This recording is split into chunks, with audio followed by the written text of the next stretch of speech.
acara pembukaan kegiatan revitalisasi teknologi tradisional Keni Gayo di Kabupaten Aceh Tengah, Senin 18 Oktober 2021 dimulai.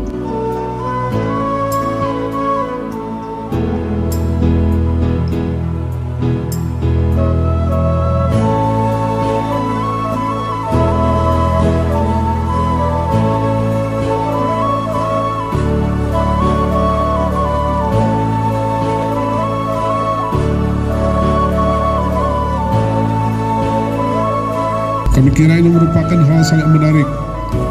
Karena itu melalui kegiatan pelatihan seperti ini, kita harapkan pada para peserta dapat mengikuti pelatihan ini dengan baik, mengerti makna dan filosofinya, serta menjaga kekayaan budaya warisan moyang datu. Bismillahirrahmanirrahim.